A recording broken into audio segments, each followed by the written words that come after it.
திரு அக்னேஸ்வரன், அதிமுக தப்பு கணக்கு போடுதோ? பாஜகவுடன் ரகசிய உறவுன்னு சொல்வதன் மூலமாக, கைகோக்குறாங்க திமுகன்னு சொல்வதன் மூலமாக சிறுபான்மை மக்களுடைய வாக்குகளை இந்த பக்கம் கொஞ்சம் அசைச்சு பார்த்தலாம் அப்படின்னு யோசிக்கிறீங்களா? எந்த பாதிப்பும் வராதுன்னு திரு ரவீந்திரன் துரைசாமி சொல்றாரு. அந்த ஓட் பேங்க் டிஸ்டர்பே ஆகாதுன்னு. அதாவது சார், நதி எங்கே போகிறது கடலை தேடி, கட்சி எங்கே போகிறது அதிகாரத்தை தேடி. அது திமுகவினுடைய தாரக மந்திரம். ஆட்சியில் இருந்தாலும் இல்லாவிட்டாலும் நாம் இதை காய்களை, அரசியல் காய்களை நகர்த்துறதுல அவங்க தெளிவாக இருக்கிறாங்க. திமுகவா? ஆமாம். அதாவது இப்போ நம்முடைய பத்திரிகையாளர் பிரியன் சாரும் நம்ம அண்ணன் ரவீந்திரன் துரைசாமியும் சொல்லிட்டாங்க. நம்ம நக்கீரன் பிரகாஷ் சார் நியாயத்தின் பக்கம் நின்று என்ன சொல்ல போகிறாருன்னு தெரியல. ஆனால் நான் உறுதியாக ஒரு கருத்தை சொல்றேன். அநியாயத்தின் பக்கம் நின்றுங்களா?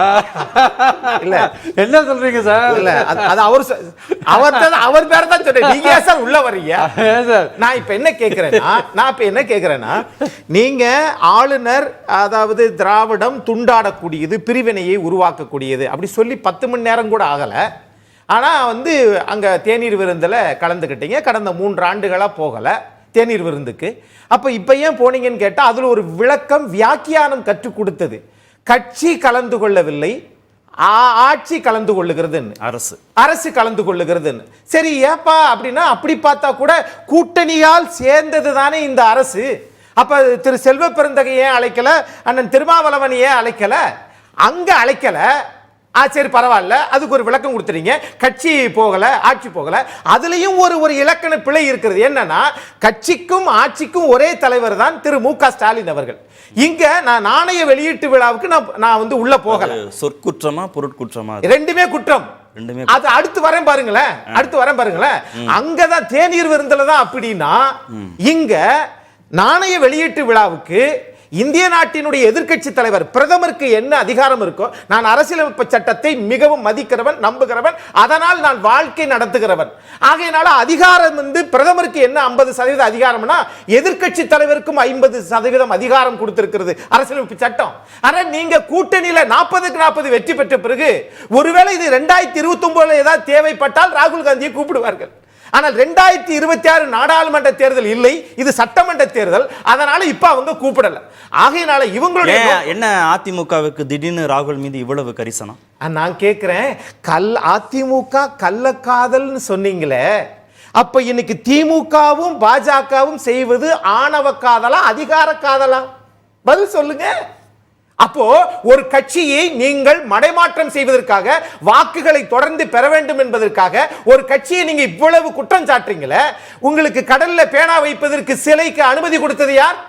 அதே மாதிரி நாணயத்திற்கு விரைவாக அனுமதி கொடுத்தது யார்? அப்போ நீங்க என்ன சொல்றீங்கன்னா, நாங்க எங்களால் எங்களுக்கு அது தேவைப்படுகிறது.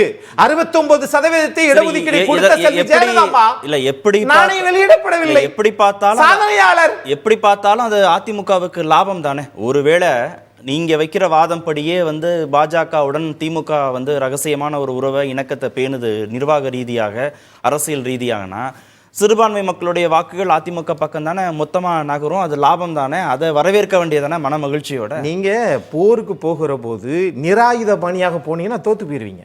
அதே மாதிரி தான் நீங்க இங்க உங்க கூட்டணியை அழைக்காம போறீங்க தேநீர் விருந்துக்கு. இந்திய நாட்டினுடைய எதிர்க்கட்சி தலைவரை என்னுடைய மூத்த சகோதரர் என்று சொன்னார். யாரு? இந்திய நாட்டினுடைய எதிர்க்கட்சி தலைவர். ஆனா அவரையே நீங்க அழைக்கலையே. இன்னைக்கு திரு ராஜ்நாத் சிங் தான் உங்களுக்கு மூத்த சகோதரர், தெரியுது இல்லையா? ஆக அதிகாரத்தை தேடி பயணிக்கின்ற ஒரு அரசாட்சி நடத்துகிறார்கள், அது வேறு விஷயம். இப்ப நான் கேட்பது, உங்களால் ஒரு கூட்டணி தேர்தல் வாக்கு வங்கியாகத்தான் பாக்குறாங்க. அந்த வார்த்தைக்கு என்ன அர்த்தம்? அதிகாரத்தை தேடி ஏன் பாஜகவை நோக்கி திமுக நகரணும்? என்ன தேவை இருக்கு? எங்க மெஜாரிட்டியில ஆட்சி பொறுப்புல இருக்கிறாங்க.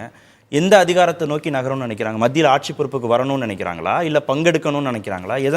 அதெல்லாம் நம்ம எனக்கு தெரியாது. நக்கீரன் பிரகாஷ் சார் தான் சொன்னது. எனக்கு தெரியாது என்ன கால்குலேஷன். இந்த கால்குலேஷனே அதை தான் நான் சொல்ல வரேன். தேநீர் விருந்துக்கும் நாணய வெளியீட்டு விழாவுக்கும் ஒரு கால்குலேஷன். அரசியல் கட்சிகள், அரசியல்வாதிகளை விட பொதுமக்களுக்கு நன்கு தெரிகிறது அரசியல், நாட்டு நடப்பு அரசியல். தேர்தலுக்கு மட்டும் இவங்க வருவாங்க, திராவிட மாடல். தேர்தலுக்கு மட்டும்தான் சமூக நீதி. அப்ப மற்ற நேரம் எல்லாம் சரி, கதவு மூடி வையே, அடுத்த தேர்தல் வரும்போது காத்து வரட்டும், பேசிக்கலாம். இவைகள் எல்லாம் உன்னிப்பாக கவனிக்கப்படுகிறது. கூட்டணி கட்சிகள் இவர்களை ஒரு தயிர் சோறுக்கு ஊறுகா மாதிரி பயன்படுத்துகிறது திராவிட முன்னேற்ற கழகம். நான் இதை தவறு என்று சொல்லவில்லை. இன்னைக்கு எல்லாரும் போயிருக்காங்களே, எது தமிழ்நாட்டுல திமுகவோடு கூட்டணி இருக்கக்கூடிய அனைத்து கட்சி தலைவர்களும் நாணய வெளியீட்டு விழாவுக்கு போயிருக்காங்களே, பங்கேற்றிருக்காங்களே. அந்த விழாவுக்கு போனீங்க, ஏன் தேநீருக்கு போகல? தேநீர் விருதுக்கு போகல? கட்சியாக புறக்கணிக்கிறாங்க. இந்த முரண்பாடுகள் தான் ஒட்டுமொத்த அரசியலை திருப்ப போகிறது. இவங்களால தமிழ்நாட்டுக்கு நான் கேட்கிறேன், இதே அக்கறை இதே ஆசை உங்களுடைய ஏன் 7.5 கொண்டு வந்த திரு எடப்பாடி பழனிசாமி அவர்கள் இருக்கிற ஏன் 10% மாற்ற முடியல? நீட்டு விலக்கு உங்களால் மத்திய அரசாங்கத்தை ஏன் பெற முடியவில்லை? இப்ப இதே மெரினா கடற்கரை ஒரு கல்லூரி சொல்லுகிற போது இது இயற்கை பேரிடர், அது வந்துரும் அப்படின்னு சொல்லி நிப்பாட்டினீங்கல்ல. இன்னைக்கு கடல்ல பேனா செலவழிப்பதற்கு மத்திய அரசு உங்களுக்கு அனுமதி கொடுக்குதுல்ல. இதை என்னவென்று சொல்லுவது மக்கள் தான் புரிஞ்சுக்குவாங்க.